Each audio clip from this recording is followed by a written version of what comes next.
Hello, and welcome to episode 26 of the Wool Needles Hands Knitting Podcast. My name is Taylor, and this is a podcast primarily about knitting, but we do get up to other fiber-related topics from time to time, such as crochet and hand-dyeing yarn. I am coming to you from Henderson, Nevada, which is where I am from and where I live with my husband, Brandon, our 3-year-old son, Angus, our 2.5-month, almost 3-month-old son, Ronan, and our big fat house cat, Oscar. If you are a new viewer to the podcast or subscriber to the Wool Needles Hands Fiber Journey channel, thank you so much for stopping by to check things out over here. There's a really great community blooming behind this podcast and this channel, and it's such a cool place to hang out from time to time, so welcome. You can find me on Instagram. I am at Wool Needles Hands on Instagram. You can also find me on Instagram at fiber.for.the.people. That is the Instagram account associated with my hand-dyed yarn business, Fiber for the People Yarn. You can find the Fiber for the People Yarn shop at fiberforthepeopleyarn.com.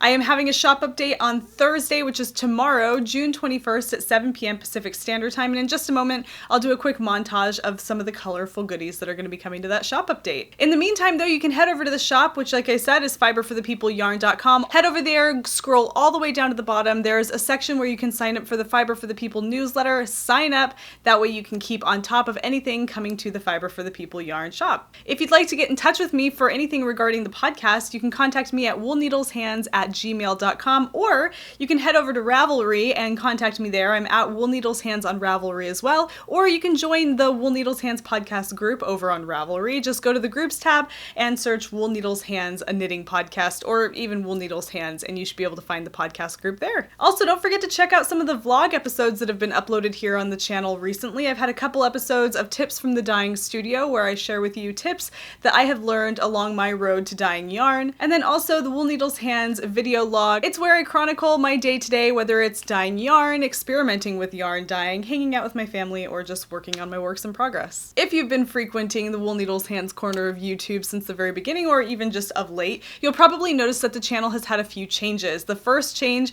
being the name of the channel. It is no longer Wool Needles Hands, a knitting podcast. It is Wool Needles Hands, a fiber journey. Because I'm not only uploading knitting podcasts to this channel, I also upload vlogs and tutorials. I wanted this to be more about my whole fiber journey in general. The knitting podcast is still here, absolutely, every 2 weeks, but there's lots more happening on this channel now, so you'll notice that the channel is now called Wool Needles Hands, a fiber journey, and I think it's a little bit more appropriate considering. Also, I do have a new upload schedule. In the past, my upload schedule was pretty inconsistent. I had a new baby coming, and then the new baby came, and then all of that kind of thing starts to happen, but we do have a new consistent upload schedule. You will find new content on the Wool Needles Hands Fiber Journey channel every week, and then you will find a podcast every 2 weeks uploaded on Wednesday. If there's anything you'd like to see more of here on the channel, don't hesitate to comment down below. Let me know the things that you like, the things I should get rid of. And also, if you like what you're seeing here at any given time, please don't forget to give it a thumbs up, subscribe to the channel, and that really helps the channel to grow. All right, guys, really quick before we get started, here's a quick look at what's coming to the Fiber for the People yarn shop on Thursday at 7 p.m. Pacific Standard Time.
Lots of pretty goodies coming. Also, remember, if you're a viewer of the podcast, you get a coupon code. It is WNHLOVE, and that takes 10% off your entire order.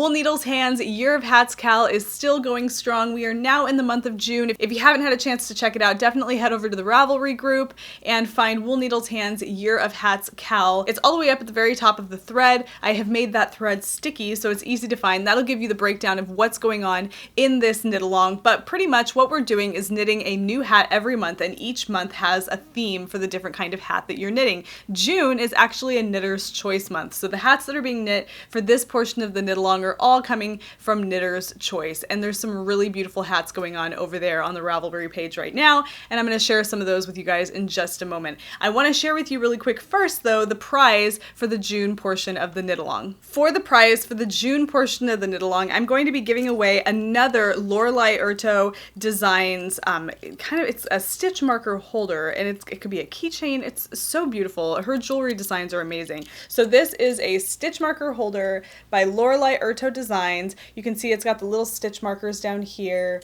and then it's got this really cool kind of like a charm, I guess you could say, that she creates with vintage papers. They're so beautiful. Let's see if I can. Yeah, absolutely gorgeous. And it says, "Be brave."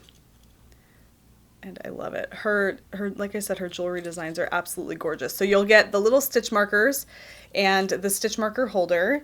Here is her business card, Lorelei Urto Designs. And then from A Single Strand Studio, I'm going to be including a little, I'm not exactly sure what these are called, but they're really unusual project bags. They're really unique. They're kind of like a pyramid shape, but it is a project bag. I almost want to say it's called, like, it's got like an origami fortune cookie project bag design. I'm thinking maybe, I'm probably wrong about that, but what I do know is that they're absolutely adorable. So this is the project bag. It's by A Single Strand Studio. It's got this kind of origami, like fortune cookie-esque shape to it. It's really cool, and it's got a really nice zipper, beautiful interior happening here, and then of course this really adorable fabric. Oh, I love this so much. Look at that. We have some members of the canelid family happening right here, some llamas.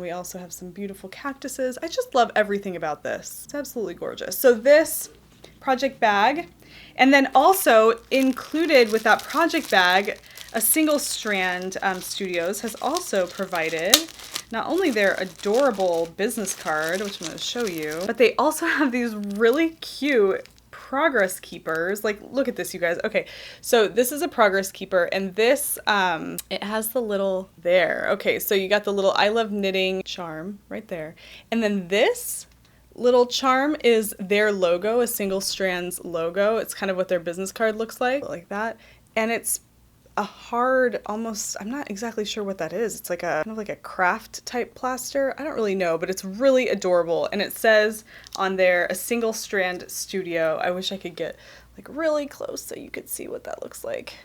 Yeah, it says A Single Strand Studio, and then it comes with the little charm, the I love knitting charm, and this is a little project keeper or progress keeper. And it comes in the project bag, and then this is the business card. This is what that little charm looks like. Really beautiful. So, and then of course a bag of tea will come with this as well. So this is a really awesome prize. You're going to get a project bag by A Single Strand, a stitch marker holder by Lorelei Urto Designs, and then of course by A Single Strand, the little progress keeper that goes to the project bag. All of this is for the June portion of the Wool Needles Hands Year of Hats knit along. So definitely don't forget to submit your finished objects in the finished object thread. Definitely partake in the whip thread as well, or the chatter thread. Share what you're working on, share your progress, all of that, so that at the end of June I can pull randomly from the finished objects and you could potentially snag this awesome prize.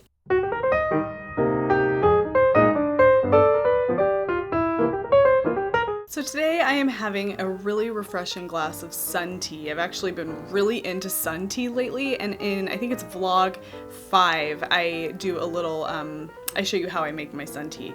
But it's pretty basic. It's just 6 tea bags and a big pitcher that you put out, a glass pitcher, and you let it brew in the heat of the sun, and it makes really delicious, kind of bright, light tea. It's not super strong, and it's really refreshing cold, and I sweeten it with a little bit of Splenda, and it's the best. This is actually orange spice, which, as I've mentioned many times on the show, is my all-time favorite herbal tea. So orange spice, and it's delicious. A little bit of Splenda, good to go. It really helps because it's, you know, it's summer here and it gets super hot outside here in the desert. It's probably maybe going to be today like 103 degrees. And even though we have the air on in the house and it's relatively cool, it's really nice to have a good refreshing glass of something cold like this. So that is what I'm having today, some sun tea. If you live someplace where you get lots of sun, even if it's not super hot outside, if you get lots of sun, give it a shot. I mean, it has to be pretty warm, but it's worth a try. It's super refreshing and it's perfect for summer.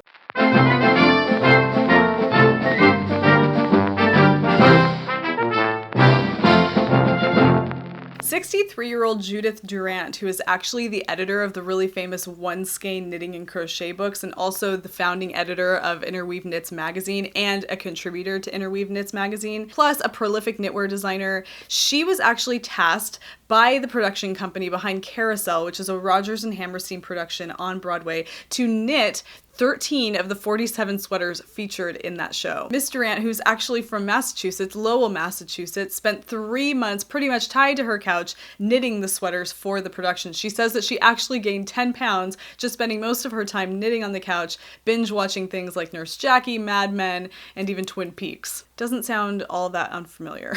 What's special about these sweaters is that even though they look appealing on the actors, who are sailors and carousel barkers, they're actually designed to look raggedy and full of mistakes, almost as if the sailors made them themselves. Miss Durant, who is a self-proclaimed fiber snob, actually had to resort to using acrylic yarn for this particular project because the sweaters needed to be washed every night of the production.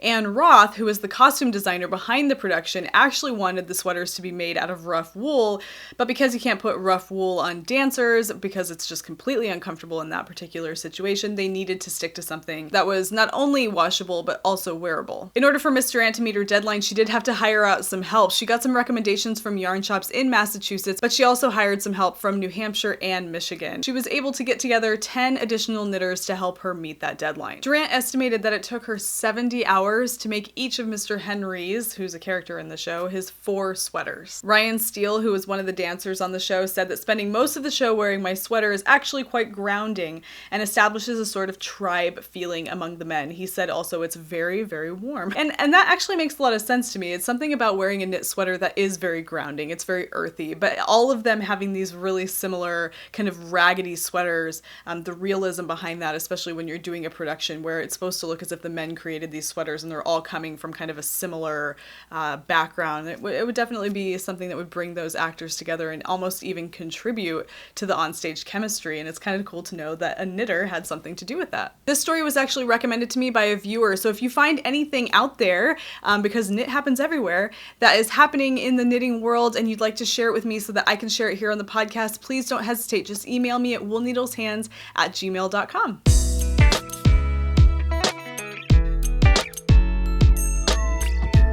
Alright guys, I do have some works in progress to share with you guys today. Not a whole lot different happening from the last time that I spoke with you, but that's because if you watched the previous episode of the podcast, I did mention that I am not moving beyond the current works in progress that I have until something pops off the needles. Now, I actually do have a finished object for you guys. I'm going to share that with you in the next segment, and I haven't pulled anything in to replace that yet because I do have another smaller work in progress that I need to get off the needles before I start cycling in new projects, because I do have some on the back burner.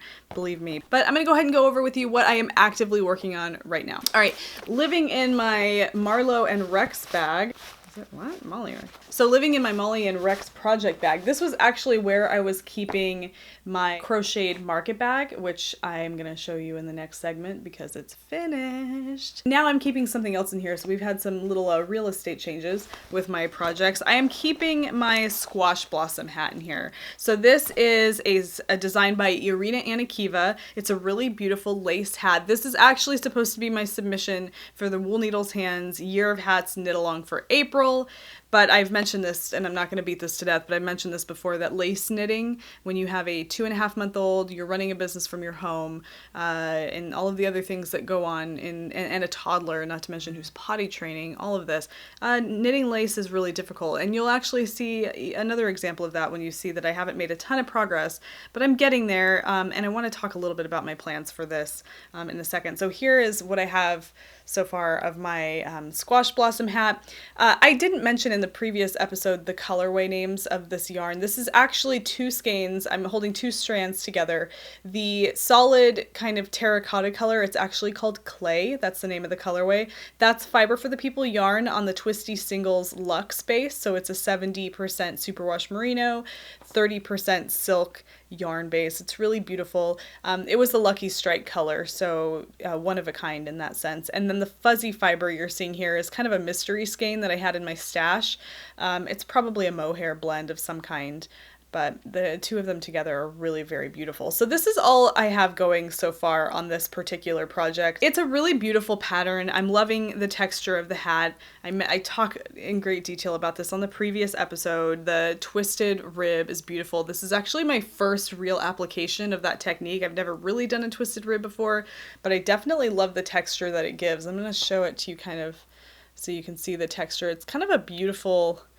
it almost has like a real simple brioche kind of texture to it. You know, not quite as thick and squishy, but it has that dimension, I guess you could say. But I love that about this project. But you guys, I just can't find the time and the focus to work on a lace project right now. I'm having a really hard time doing that. Summer is not only challenging because there's lots going on. It's difficult right now only because, like I said, I do have an almost 3-month-old baby and then a toddler.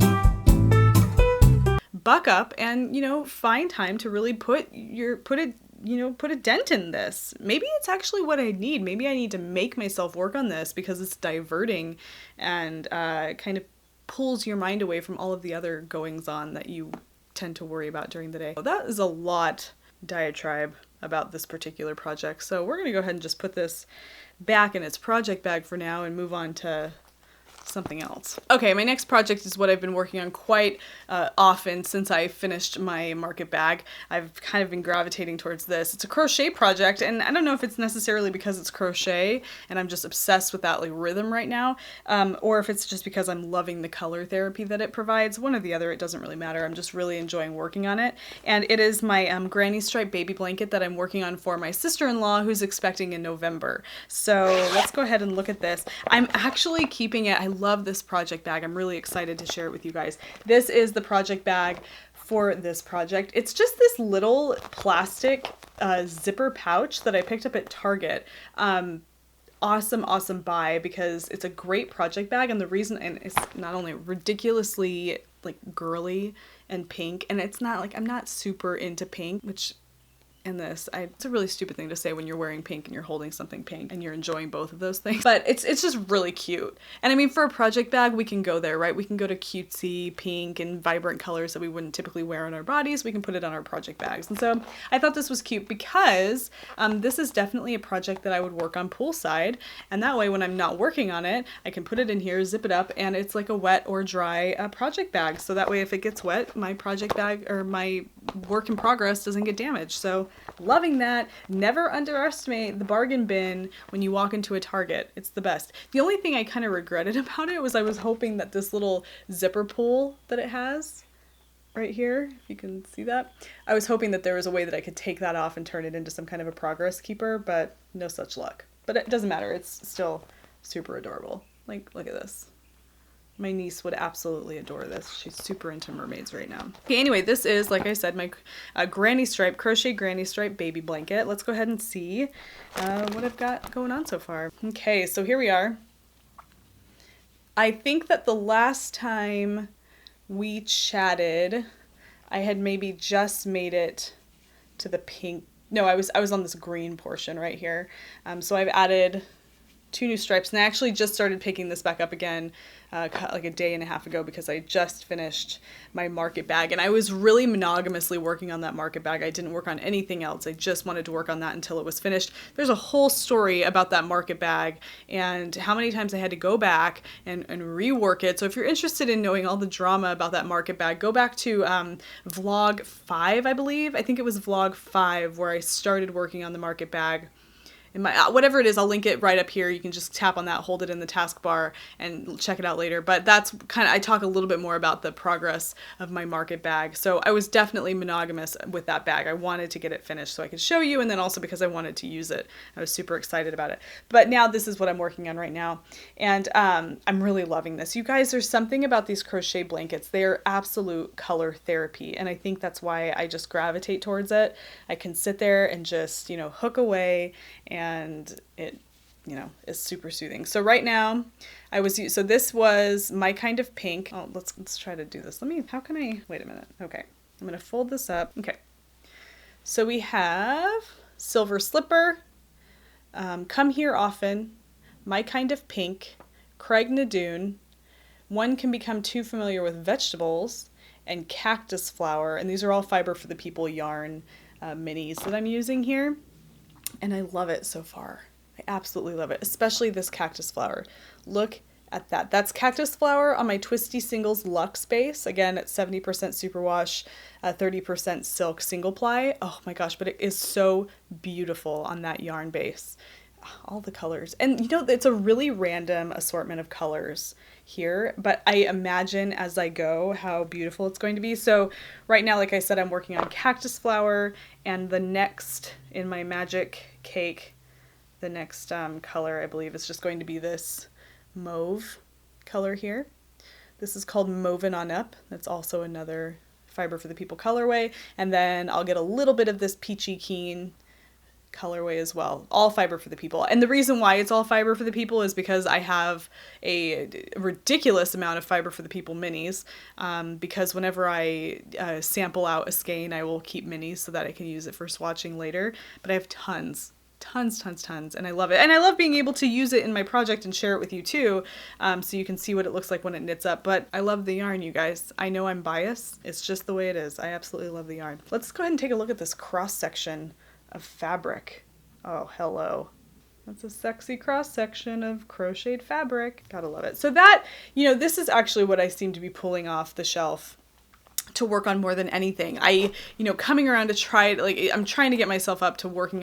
I'm loving the granny stripe baby blanket, and definitely loving its little project bag. I actually gave, I had a Fiber for the People yarn giveaway on Instagram. It was a 6,000 follower giveaway, and I gave away a project bag similar to this. It was more of a purple with a sock set, and it was really cute to send that off because I just knew it would be so perfect to have a really fun, glittery little sock set, work in progress in a bag like this. So it's like my new favorite project bag right at the moment because it's so summery and pretty.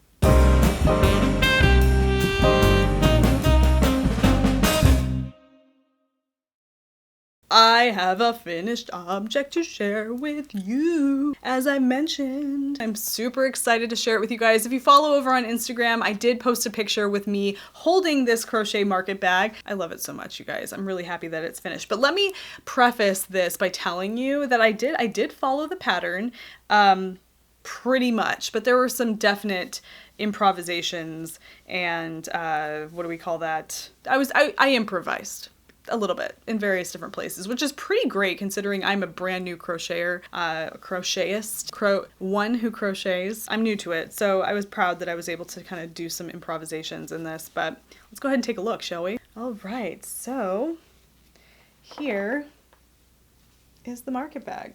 I'm gonna try and like hold this up the best I can. You guys, I love it. I love it. I love it. I love it. It's just that perfect go with everything, you know, design. Super, super simple, super sleek. Loving this little base portion of the market bag. I think the reason why I've really kind of grown to love this, I had mentioned on the previous episode that I felt like this should have been the interior and then what was on the inside would have been the exterior, but I like this horizontal kind of pattern that's happening here. It reminds me of those beach bags that they sell. It's kind of like a basket material, almost like a wicker material, but it has that, you know, horizontal strips of whatever that basket material is. It kind of reminds me of that. So it is a really great beach bag. The one thing that this bag has that the Eileen bag doesn't have, and could definitely be easily adjusted on the Eileen bag. This bag has this base of the bag is great because it's deep enough that when you put things in the bag, they're not going to come out the holes. So if you have something like a pen or a chapstick or something and you need to put it in the bag, there's enough of a tightly crocheted fabric right here to hold those things in. Whereas the Eileen bag, which is my all-time, and I've only ever done 2 market bags, the Eileen bag at this point is my all-time favorite. This one doesn't have a very deep base. It actually only has a flat bottom, like a tightly knit flat bottom, like that. It doesn't really have that base on it that would protect things from falling through. It never has been a problem for me, and I've used this several times, but if you look, you can see that in the pattern, it calls for you to kind of do a few. I'm going to try and hold this the best that I can to show you.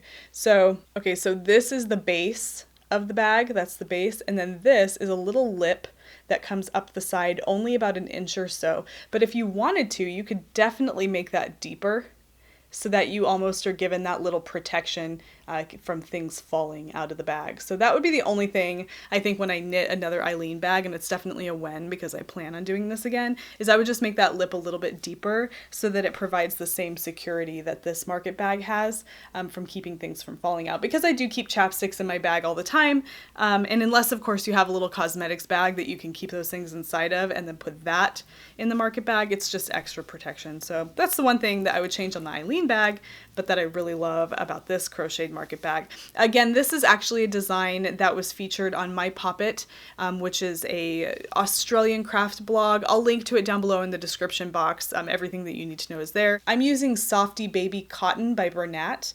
It's one of my favorite cotton yarns. It's so nice and soft, has such pretty pastel colors.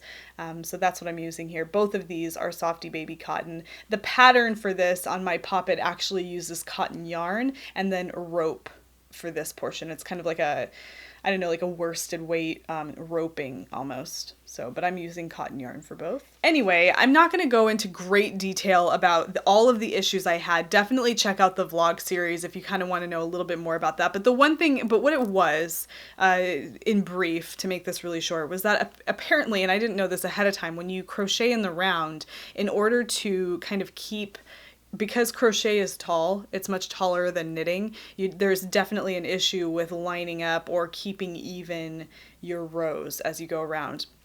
And so there's this technique that you use when you come back to the beginning of a round that kind of makes it so that your rows like match up or so that things are even. And that technique, for me, I was having a really difficult time with it. It was creating, I think I was increasing stitches on accident because I was confused on how to do the technique. And then not only that, it definitely creates a ridge in your work, which is just kind of the way it is. That's kind of just the way it is with circular knitting or circular crochet. And I didn't like that very much. And so I kind of threw that question out there, like, what do I do? How do I fix this? What am I doing wrong?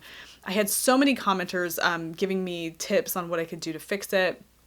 And the one that appealed to me the most was to not worry about doing this technique, but to just continue crocheting in a big spiral up the bag until you get to the very end, and then do kind of a tapering off of crocheted stitches. So what you can see here, if you're familiar with crochet stitches, or even if not, this is a double crochet, and that's what's making this kind of tall. You can see that there's a height to these stitches because each of these is a row, and so each of these is one stitch, and that's a pretty tall stitch compared to like a knitting stitch or something like that. It's definitely tall, it takes up space. Now, a double crochet, and then the next shorter, if you're going down in stitch heights, the next would be a single crochet and then a half crochet, and that would kind of taper you down to a short crochet stitch. And that was what was kind of recommended to me, was saying that when you get to the end of this portion of the bag to taper your stitches down. Now, when the commenter left me this suggestion, actually this suggestion was offered to me on Instagram. I thought maybe they meant to do the last 3 stitches of a single row, taper them down. But I'm almost wondering if maybe what was intended was that do a row and finish with the single crochet, do another row, finish with a half crochet, and taper it down gradually that way. If this makes no sense, don't sweat it. It's really not that big of a deal. But what I did was I just kind of got to the end of my last round of the bag, and the end of the round was over on this side over here. And I just used, I finished with a double crochet, a single crochet, and a half crochet, and then I finished it. And I started the brim up here at the top, this edge that is just an edge full of single crochet through the back loop. That's what's making this horizontal kind of row of stitches almost, is doing a single crochet through the back loop only. And that's what I did up here. So it was really, once I started crocheting this in a spiral, I took off, and it was super fast and super easy and fun and enjoyable, and I loved it. And then I just did that last little thing at the end. And if you are working on this and you want me to give you a little bit more of a detailed idea of what I'm doing and what I'm talking about, just, send me a comment down below or send me an email, and I can clarify it a little bit better. But it's hard for me to explain it because I'm such a newbie at this and not very experienced. But it made it super easy. The only thing that you can even notice really is right at the beginning where I go from working the base of the bag to the body of the bag. You can see that there's a little bit of a jog right here. And that's just kind of where I started going in a spiral. But I mean, really honestly, guys, this compared to the ridge that's created from that technique that I was talking about is nothing. This is way cleaner looking in my opinion. And then I did my strap. Now, the one thing I would change on this would be the width of the strap. So this is a pretty narrow strap. One thing I love about the Eileen bag is this beautiful wide strap that really gives it a nice sturdy, structure, I guess you could say. I weigh this thing down. I use it for all kinds of things. I put, change of clothes in here, my camera, my phone, all kinds of different things whenever we go to my parents' house or we're going to go to the park. I load this thing up and it can withstand the weight. It definitely can. This bag, on the other hand, when I took it out the other day, I had my wallet in it, my phone, and it kind of starts to weigh itself down, which I think about the purpose of this is for a market bag. You would put fruit in this, maybe a loaf of bread, something like that if you're putting your groceries in here. Not a ton of groceries, just like a quick trip to the market. And I think it would work just fine, but I definitely think it would work much better if if it had a thicker strap on it than the one that I have on this. So this is a really narrow strap. And what I did was I did the strap width the way that it was called for in the pattern, which was 5 stitches wide. And then I added a row of single crochet going up the side. And you can see that there. And it's not the best work, but it definitely does the job. So I just kind of improvised there and added that row of single crochet. I didn't improvise, it mentions doing that in the pattern, but when it comes to the way that I did it, I just started doing it and it worked out. So guys, I'm really happy with it. So if you're looking for a simple if you're looking for a simple crochet project, you want to maybe you're a first time crocheter and you want a project that is kind of a really great way to get your feet wet, but then you also have a product when you're all finished, definitely try it out. I mean, it's definitely not, I wouldn't say it's a beginner project, but I think that if you have, the wherewithal to learn and you're okay with maybe ripping it back a few times, do it. I think it's really worth having it. I definitely need to change the way that the strap was connected to the bag, because as I'm talking to you guys about this, I'm noticing that I'm having some issues with the sewing job that I did, or not the sewing job, but the way that I attached the bag. I need to kind of go back and fix that, but I don't know. It's going to hold up really well. It's good and sturdy for what it is, and I'm really happy that it's finished. So that is my crocheted market bag.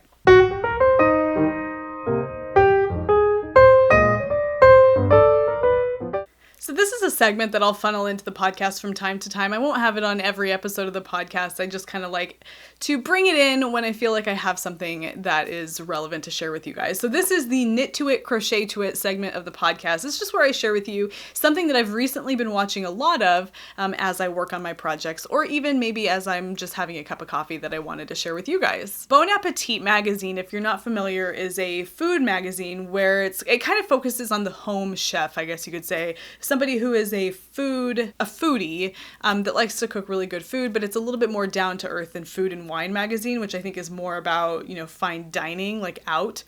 This is more about cooking food at home. Love Bon Appetit magazine. Not only is the food amazing looking, but the photography in the magazine is absolutely beautiful. But they have a YouTube channel. Their test kitchen has a series of shows with the different food editors talking about, the different recipes that they're making. One of them, which is my favorite, it's called It's Alive, and it is involving Brad Leone, who's actually the test kitchen manager over at Bon Appetit magazine, and it's hilarious, you guys. If you're watching lots of things on YouTube, definitely take a minute to check out the Bon Appetit channel and check out It's Alive with Brad Leone. It's all based around cooking with live cultures. So it's recipes that use live cultures like bread or kombucha. He does a kvass recipe, and he goes and he brews beer. It's everything around that, like food that's living, I guess you could say, but it's hilarious. You guys, this guy, Brad Leone, who I'd never known of before watching this channel, he's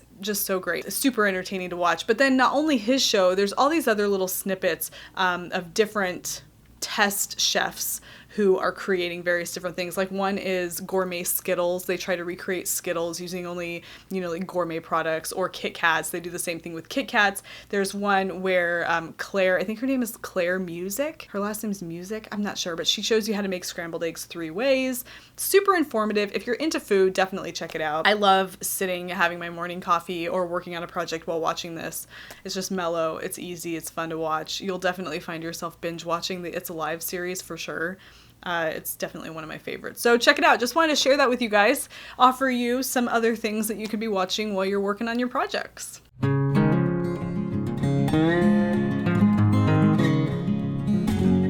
All right, guys, I don't have a local yarn shop to share with you this time, but I do want to send out the call to action to remind you that here at the Wool Needles Hands Knitting Podcast, I'm looking for those of you viewers who would like to share your local yarn store to send me footage of your local yarn shop, whether it's video or photos, so that I can share it here on the podcast. If you can, provide me with a little bit of a background on the place so that I can share that as well, because I want to continue bringing all of that community that you guys have in your area, in your place, and bringing it here so we can share it on the podcast and broaden our perspective of this knitting and crochet and fiber community that we're all a part of.